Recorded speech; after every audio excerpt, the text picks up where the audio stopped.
Seguramente, si hacemos una encuesta de todos los que estamos en esta sala, vamos a encontrar que muchos o algunos tienen seguramente asma y seguramente muchos no reconocen que la tienen y seguramente otros no aceptan que la tienen, porque el asma es una enfermedad muy heterogénea, muy variable. De hecho, para algunos más que una propia enfermedad está considerada como un síndrome, y seguramente cuando terminemos de conversar acerca de este tema quedarán todavía la duda si es que eso es así. Usualmente está caracterizada por inflamación crónica en la vía aérea y está definida por la historia de síntomas respiratorios tales como sibilancias, dificultad respiratoria, presión torácica y tos, que pueden variar en el tiempo, que pueden variar en intensidad y que esto está asociado a una limitación variable del flujo respiratorio. El asma todavía sigue siendo una enfermedad de diagnóstico fundamentalmente clínico que puede ser corroborado con algunos exámenes auxiliares, con la historia del paciente y con la exclusión de otros exámenes. Todavía no existe una prueba que sea el gold estándar del diagnóstico de esta enfermedad. Van a escuchar a ustedes, y lamentablemente todavía es así, que hay personas que tienen una prueba de función respiratoria, una espirometría normal, y entonces le dicen, como tienes tu prueba espirométrica normal, entonces no tienes asma.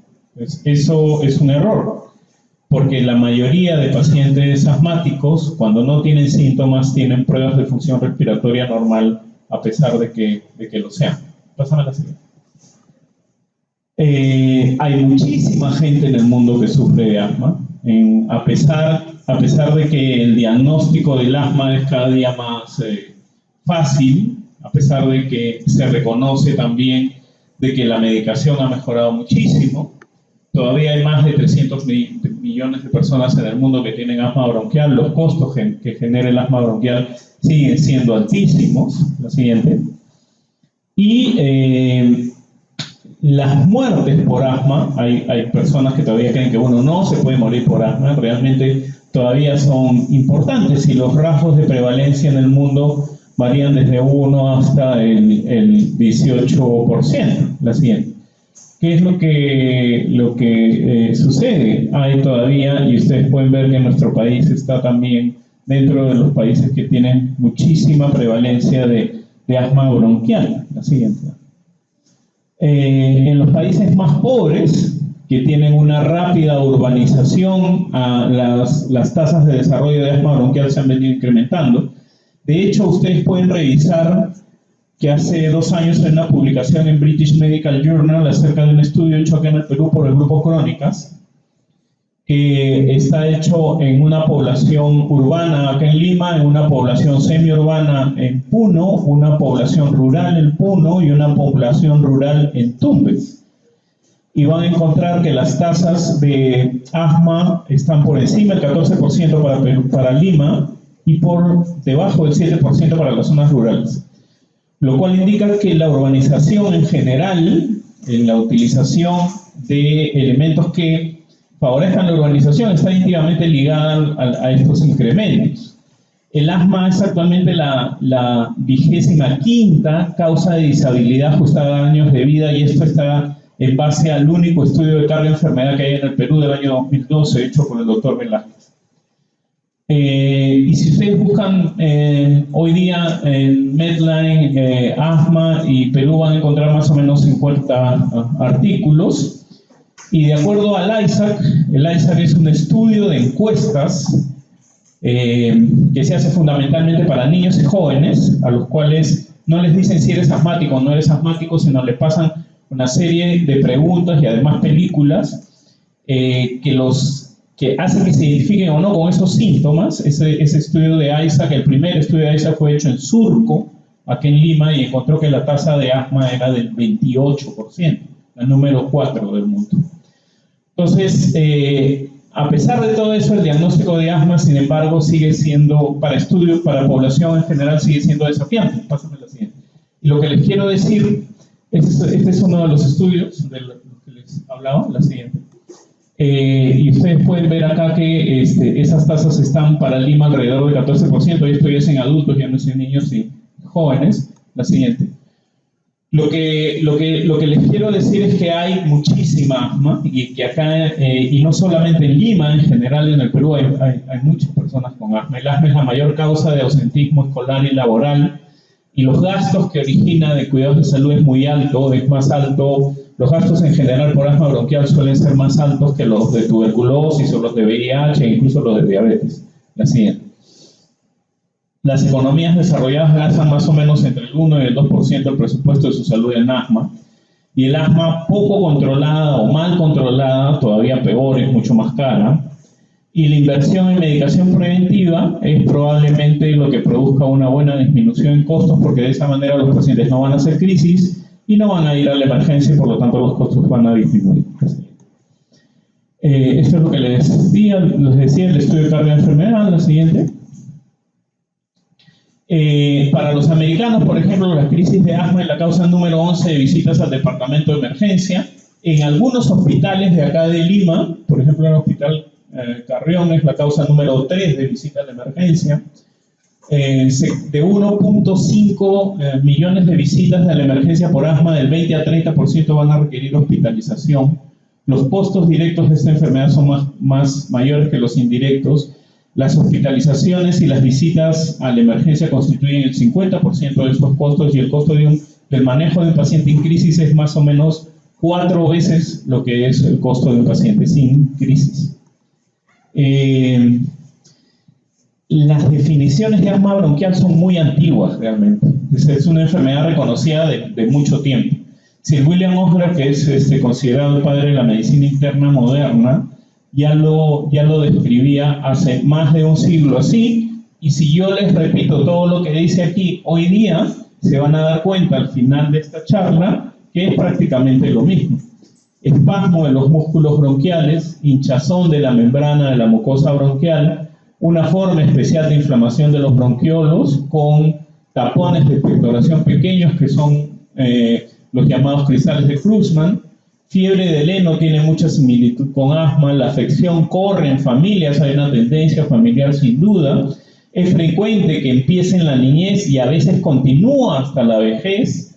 Es bizarra y extraordinaria en una variedad de circunstancias. Ustedes pueden tener pacientes asmáticos que, por ejemplo, entran a esta sala cerrada donde no hay mucha ventilación y pueden hacer crisis, o hay algunos que podrían abrir el closet después de una temporada en la que lo han tenido cerrado y pueden tener crisis, y hay otros que pueden tener crisis todos los días, y hay unos que dejan de tener crisis durante muchísimos años y dicen: yo tenía asma cuando era niñito pero me curé y luego me volvió a dar cuando era adulto, ¿no? Es una enfermedad heterogénea.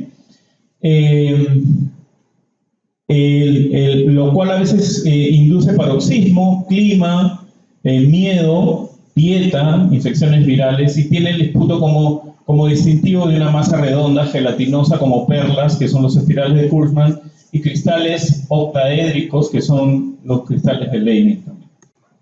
Entonces, la definición de Osler ha sido muy buena. Y a partir de estas definiciones y a partir de la fisiopatología es que se fueron de la fisiopatología, y dependiendo de la evolución de lo que se creía acerca de la fisiopatología, fueron variando los tratamientos. Hay 3 eventos fundamentales que siempre se han considerado como pilares del desarrollo del asma. Uno de ellos, lo decía Osler, es espasmo del músculo liso bronquial. El segundo es inflamación, y el tercero es hipersecreción mucosa. Pero cuando se creía que el fenómeno más importante era el hecho de que el bronquio se contrajera, se contrayera, se cerrara, el espasmo del músculo liso, se comenzaron a trabajar solamente los agonistas adrenoceptores, y de estos hay 2 clásicos. Dale un par de tips. Todos aquellos derivados de traturestramonium, de atropina, que fueron los primeros que se utilizaron en 1840, y todos los adrenérgicos derivados de adrenalina, de los cuales nacieron primero isoprenalina, después salbutamol, medicamento que hasta hoy se usa como broncodilatador. Y esto tiene ya muchísimos años, la siguiente. Entonces, luego aparecieron los de acción prolongada, que les voy a conversar luego. Entonces, pero luego se comenzó a considerar, y este es el fenómeno que hoy día se cree que es el que domina la fisiopatología del asma, se comenzó a considerar de que fundamentalmente el asma es una combinación de inflamación y de remodelación. Entonces, Ehrlich en 1879 descubre los mastocitos y los eosinófilos. Como siempre se pensó de que el asma era una enfermedad fundamentalmente alérgica, se asumió que los mastocitos y que los eosinófilos tenían un rol fundamental en el desarrollo de la inflamación asmática. Sin embargo, los hechos posteriores demostraron de que no era así. Ustedes pueden tomarse todos los antihistamínicos del mundo y van a ver de que el asma no va a cambiar y no va a mejorar, a pesar de que se considere como una enfermedad alérgica. La siguiente.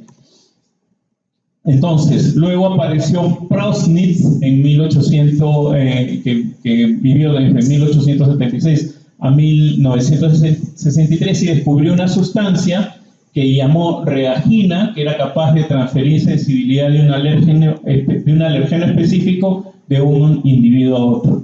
Esta sustancia, entonces denominada reagina, y hoy día denominada, dale otro clic, y hoy día denominada interleuquina, fue súper importante porque comenzó a dar explicación acerca de otras vías y de otros mecanismos mediante el cual se podía producir inflamación en la vía aérea, así como el descubrimiento de la inmunoglobulina E como una proteína importante para que esta inflamación se produjera. La siguiente.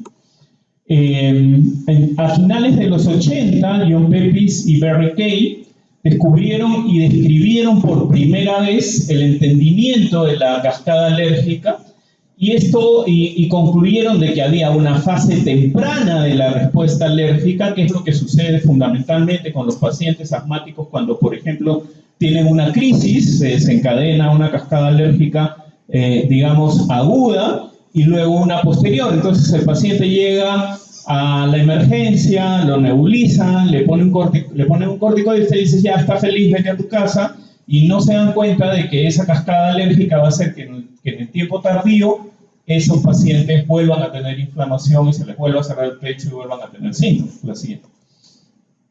Entonces, el paradigma convencional de la patogénesis del asma ha incluido el pensar de que todos los pacientes son capaces de desarrollar alergia, liberar inmunoglobulina E, y esta alergia nace a partir de algunos alergenos como por ejemplo el polvo, el polen de las plantas, el pelo de animales, ácaros, la deposición de ácaros fundamentalmente, especialmente de aquellos que están en los pelos del gato, la siguiente, y que eso va a producir inflamación, la siguiente, y que esa inflamación lo que va a conducir es a remodelación de la vía aérea, engrosamiento de la pared de la vía aérea, incremento de la musculatura lisa e hipersecreción mucosa. Creo que hay una más.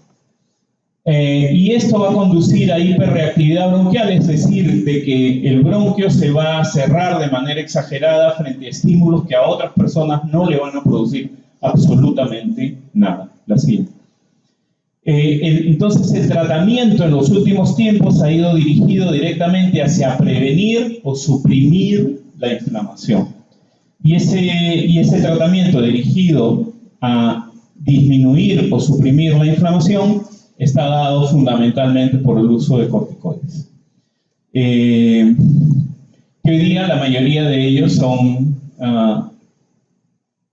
inhalados. La siguiente. En 1947 se describió el primer uso de un corticoide, especialmente cortisona para artritis reumatoide, pero también se comenzaron a experimentar la utilización de los corticoides para la supresión de la inflamación en las enfermedades de la vía aérea, fundamentalmente en asma, y así nació el primer inhalador de corticoide, que todavía ustedes lo van a encontrar en algunas instituciones, creo que la Seguridad Social todavía lo usa. La siguiente. Entonces, los conceptos emergentes en la inflamación asmática han incluido, primero, de que la célula pivot de la inflamación era el mastocito y que a partir del mastocito había liberación de histamina y había una liberación de una sustancia que en ese entonces llamaban SRSA de reacción lenta, que era la que producía la reacción tardía de la inflamación de la cascada alérgica. A su vez el mastocito inducía al eosinófilo, que era capaz de liberar una serie de mediadores inflamatorios, la proteína básica mayor, la proteína catiónica del eosinófilo, que a su vez iban a inducir a otras células, especialmente a las células T, a liberar nuevos mediadores. Estas eran las interleuquinas que finalmente terminaban con inflamación de la vía aérea. Hoy día se considera que la célula pivot, creo que hay una más de estas, se considera como la célula pivot de la conducción de la inflamación de la alergia que se produce y de la inflamación que se produce en la vía aérea de los pacientes asmáticos, creo que hay una más, al linfocito T, al TH2, como el elemento más importante de la activación de las células T y de las citoquinas para que se produzca inflamación que finalmente estreche la vía aérea. Entonces, los nuevos tratamientos que ustedes van a ver para el control del asma bronquial incluyen todos aquellos que estén dirigidos contra la célula T, especialmente TH2. Ese es el concepto moderno, digamos, de la fisiopatología asmática. Pero hay que incorporar, además de esto, la posibilidad de que los pacientes tengan fenotipos diferentes y que no sean solamente alérgicos. Hay hoy día claramente descritos diferentes clústeres, diferentes grupos de pacientes que pueden tener mecanismos de desarrollo de asma un poco diferentes y cuyos tratamientos van a ser un poco diferentes. Por ejemplo, hay pacientes que tienen debut tardío de asma y que además son obesos, en cuyo caso la inflamación alérgica es menor, especialmente la inflamación eosinofílica, sino tienen más bien inflamación neutrofílica, y esos pacientes responden peor a los corticoides. O hay otros pacientes que son, por ejemplo, que debutan muy niños y que están asociados a rinitis alérgica. Ese grupo de pacientes, por ejemplo, sí responde bien a corticoides. Pero lo que hay que tener en cuenta es que los objetivos del manejo del asma bronquial son controlar los síntomas, lo que significa conseguir y mantener buenos niveles de actividad de ese paciente y reducir el riesgo de tener exacerbaciones o crisis, que es como uno debe manejar el asma. En realidad, esta es una enfermedad crónica, una enfermedad de largo plazo que tiene episodios agudos. Esos episodios agudos son conocidos como crisis. Entonces, y el otro gran objetivo del control de esta enfermedad es reducir el riesgo de que tenga exacerbaciones y de que tenga limitación fija al flujo aéreo y de los efectos adversos de la medicación. Así. ¿Cuáles son los factores de riesgo para que una persona tenga una crisis de asma? Pacientes que han tenido anteriormente crisis y que esas crisis los hayan llevado a estar en unidades de cuidados intensivos, a haber sido intubados. A las personas que tienen síntomas que no son controlados por el asma. Entonces, ¿cuáles son esos síntomas que no son controlados por el asma? Que el paciente se despierte con tos en la noche. Despierta con tos y despierta ahogándose de manera frecuente, ¿no? Que tenga una exacerbación previa en los 12 meses anteriores. Que su volumen expiratorio fijo esté bajo, es decir, que en la prueba de función respiratoria en la espirometría, el BEF1, ustedes recuerdan, el BEF1 representa la vía aérea mayor de 2 milímetros, esté cerrado. Que tenga una técnica incorrecta de inhalación. Hay un corto en YouTube que lo pueden ver de Dr. House, ¿no? De la señora que dice, doctor, este inhalador no me hace nada. Y House le dice a la señora, a ver, muéstrame cómo funciona, y la señora lo saca y se lo echa como colonia, ¿no? Entonces uno tiene que revisar esa técnica. A los pacientes que son fumadores, yo tengo pacientes asmáticos que van los sábados a la discoteca y están fumando por un lado y tienen su Ventolin, su inhalador, en la otra mano, ¿no? Los pacientes obesos, las pacientes gestantes, los pacientes que tienen eosinofilia, son pacientes que tienen más riesgo para desarrollar una crisis. Ahora, la mayoría de personas también creen que todos los inhaladores son iguales, ¿no? Para empezar, sienten que no deben recibir medicación inhalada. Si ustedes seguramente ven a personas que tosen especialmente en la noche, que a veces les sirve el pecho, que se despiertan, que efectivamente cuando entran a sacar su chompa después del verano al closet, se les cierra el pecho, que en las mañanas tienen congestión nasal, y que ustedes le dicen que tiene asma, todavía decirle a una persona que tiene asma puede ser estigmatizante, especialmente si esa persona es niño, ¿no? Porque si eres tú que estás en el colegio y te dicen que tiene asma, lo primero que te van a decir es no corras, no juegues, no te muevas, tienes que jugar de arquero para que no te muevas mucho, ¿no? Entonces, todavía es estigmatizante, ¿no? Entonces, hay que hacerlo con cuidado y hay que decirle a las personas de que la vida de un paciente asmático bien controlado va a ser absolutamente, pero absolutamente normal. Y que deberían comenzar a recibir tratamiento. El tratamiento de control también puede ser a través de inhaladores. ¿A quién le debo iniciar tratamiento controlador? A los pacientes que tienen por lo menos síntomas 2 veces al mes, a los que se despiertan, a los que tienen algún factor de riesgo de exacerbación. Y cuando se debutan con una exacerbación, hay que darle corticoides orales e iniciar el tratamiento controlador de manera inmediata.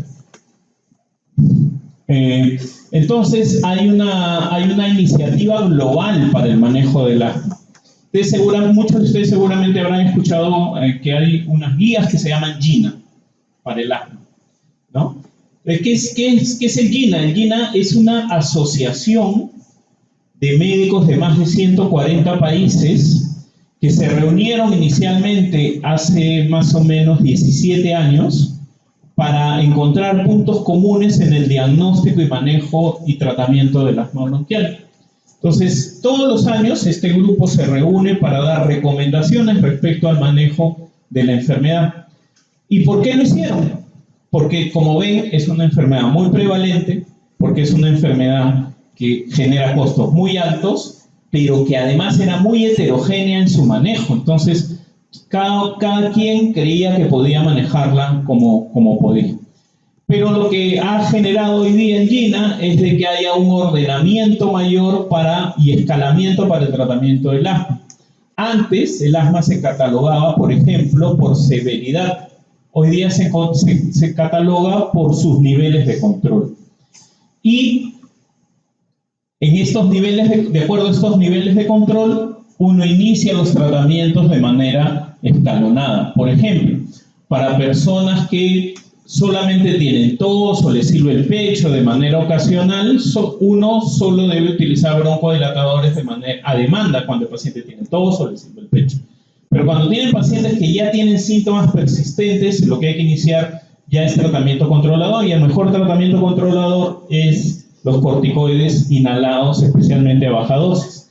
Pero si a pesar de eso el paciente no se controla bien, se le tiene que añadir al corticoide inhalado a una dosis mayor, broncodilatadores pero de acción prolongada. Si a pesar de eso el paciente no se controla, uno puede subir las dosis a dosis más altas o comenzar a agregar nuevos medicamentos como los antagonistas de leucotrienos, que son medicamentos por vía oral ya. Y si a pesar de eso no se controla, hoy día podemos utilizar medicamentos biológicos anti-inmunoglobulina E. Más o menos ese es el esquema del tratamiento hoy. Pásame al siguiente. Cuando uno tiene el diagnóstico de asma bronquial, y uno debe comenzar a escalar los tratamientos cuando los pacientes tienen síntomas de asma la mayoría de días, o cuando se despiertan por asma una o más veces por semana. La siguiente. Entonces, como les decía antes, había la definición de severidad, y hoy día esa definición de severidad ha cambiado por control. Y la definición de control más bien requiere el entendimiento de severidad. La severidad más bien es una integración de la evaluación de una enfermedad que no está siendo tratada de manera completa en relación a que te provoca disconfort o que te provoca riesgo. Entonces, disconfort son síntomas, impedimento funcional, disturbios del sueño, incapacidad para realizar actividades, y más bien riesgo es la posibilidad de que una persona tenga un ataque futuro. Y que estos ataques que causan síntomas pueden llevar a perder una función de manera reversible o irreversible, o finalmente te pueden llevar a la muerte. Así. Sin embargo, la severidad es inconstante, y esto es súper importante entenderlo para los pacientes asmáticos. Muchos pacientes asmáticos, y lo van a ver ustedes seguramente cuando estén en la emergencia, van a llegar con una gran dificultad respiratoria, ahogándose, y ustedes lo van a nebulizar 1, 2 veces, le van a poner un corticoide endovenoso, el paciente le pasó. Entonces, lo que ustedes consideraron en ese momento que era un ataque muy severo, pudo ser controlado de manera muy sencilla. Sin embargo, pueden tener a pacientes que, entre comillas, llegan con una crisis más bien leve o moderada, que no responden a los tratamientos. Entonces, y eso, evaluado también desde el punto de vista crónico, pasa más o menos de manera similar. Entonces, la severidad es muy fluctuante, especialmente para los pacientes asmáticos. Es muy inestable. Pero, en cambio, el control sí les permite a ustedes tener la idea si el tratamiento que están utilizando con ese paciente es el que deberían tener. Así. Tanto la severidad como el control incluyen 2 aspectos importantes: el daño actual, la frecuencia e intensidad de los síntomas, y la limitación funcional respiratoria y el riesgo futuro, la probabilidad de exacerbaciones, disminución progresiva de la función pulmonar, riesgo de efectos adversos por medicamentos y finalmente remodelación. ¿Qué es remodelación? En realidad, remodelación significa que la pared del bronquio se engruesa tanto, se inflama de manera recurrente tanto, que la característica del asma, que es que el bronquio se cierre, pero finalmente se abra de manera espontánea o con medicación, comienza a ser cada vez peor. Y hay una enfermedad que se puede confundir con el asma que se llama enfermedad pulmonar obstructiva crónica, que es la enfermedad que le da a los pacientes fumadores o a los pacientes, por ejemplo, que utilizan combustibles de biomasa, que en nuestro país es muy, muy alto, ¿no? La gente que cocina con leña o con bosta de animales, especialmente en zona rural. Entonces, ustedes van a confundir asma con enfermedad pulmonar obstructiva crónica, y los pacientes que son asmáticos, que no reciben tratamientos correctos, van a remodelar su vía aérea con el tiempo, y al final puede hacer que se comporten más como enfermedad pulmonar obstructiva crónica que como asma bronquial. La siguiente. Entonces, la terapia inhalada ha sido muy utilizada desde hace muchísimos años. Los primeros tratamientos eran con cigarrillos de atropina, ¿no? Que eran los primeros medicamentos que se utilizaban para tratar el asma. Hoy día eso ha variado. Lo siguiente. Se han comenzado a utilizar nueva medicación, como por ejemplo antimuscarínicos, que antes se utilizaban solo para tratamiento de enfermedad pulmonar obstructiva crónica. Lo siguiente. Entonces, hoy día ustedes tienen una gran variedad de tratamientos, una gran variedad de inhaladores, casi cada nuevo medicamento tiene su propio sistema de inhalación. Ya no solamente hay los inhaladores clásicos de gas, hay inhaladores de polvo seco, algunos de los cuales se depositan mejor en la vía aérea que otros y que pueden resultar siendo mucho más eficaces que otros. Creo que esa es la última. Entonces, ¿qué es lo que tenemos como finalmente, digamos, el cuadro completo de lo que es asma bronquial? Lo que tenemos es inflamación de la vía aérea. Esa inflamación de la vía aérea responde a una predisposición genética, es decir, yo nací no se han podido identificar genes relacionados específicamente al asma, pero sí se han identificado algunos genes que lo hacen a uno más prono a tener enfermedad alérgica, y de hecho hay generalmente un antecedente familiar, no solamente de asma bronquial, sino puede ser de urticaria, puede ser de rinitis alérgica.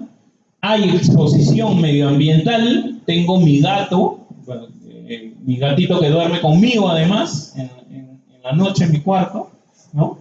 Y que me ha conducido a inflamar mi vía aérea. Finalmente, la inflamación de la vía aérea conduce a hiperreactividad bronquial y a limitación del flujo aéreo, y lo que voy a tener son síntomas de asma bronquial.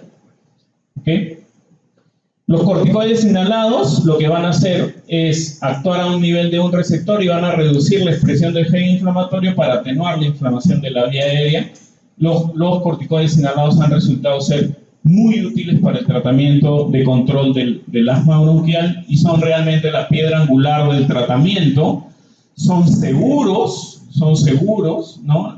Tanto en adultos como en niños, a dosis relativamente bajas. La siguiente.